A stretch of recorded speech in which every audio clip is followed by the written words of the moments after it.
નમસ્કાર દર્શક મિત્રો, સત્યમેવ જયતે લાઈવ ન્યૂઝમાં આપ સૌનું હાર્દિક સ્વાગત છે। વડોદરા શહેરના નવાયાર્ડ વિસ્તારમાંથી વિદેશી લોડેડ પિસ્તોલ સાથે બે ઝડપાયા। મેડ ઇન USA માર્કની છે પિસ્તોલ। અગાઉ ઝઘડાની અદાવત રાખીને પિસ્તોલ સાથે રાખી ફરતા હતા। અગાઉ થોડા માસ પૂર્વે રામવાડી પાસે બંને જૂથો વચ્ચે મારામારી થઈ। બદલાની ભાવના સાથે કોઈને હત્યા કરવાના બદ ઇરાદે નવાયાર્ડ પાસે ફરતા હતા। બાતમીના આધારે ફતેગંજ પોલીસે ઝડપી લીધા। પોલીસે લોડેડ વેપન સાથે તન્મય ઉર્ફે સની જાદવ અને સની સિંહની ધરપકડ કરી કાર્યવાહી હાથ ધરી છે। DCP north Julie Kothiya police મથકે દોડી આવ્યા।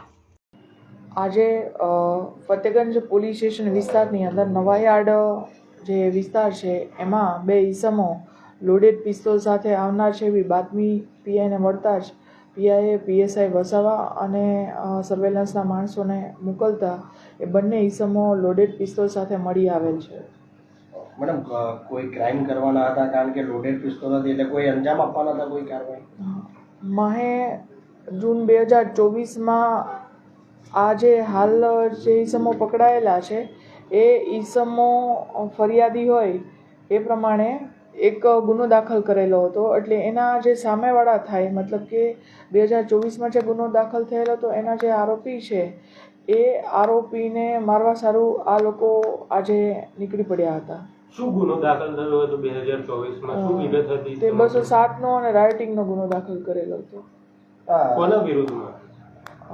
એક અંડી અને એક અશોક માયાવંશી એવા પ્રકારના જે ઈસમો છે ને મારવા સારું આ લોકો નીકળી આવ્યા હતા। એટલે અંગત અદાવતમાં કઈ હતું? નહીં, જે ગયા વર્ષે જે ગુનો દાખલ થયો હતો એ ગુનાની અંદર જે આરોપીઓએ આને મારેલો હતો એ આરોપી આજરોજ નવાયાર્ડ વિસ્તારમાં આવેલા છે એવી એમને બાતમી મળતા એમને ઈજા પહોંચાડવા સારું એ લોકો નીકળી પડ્યા હતા। મેડમ, શું નામ છે બે ગુનેગારો જે પકડાયા છે એમના?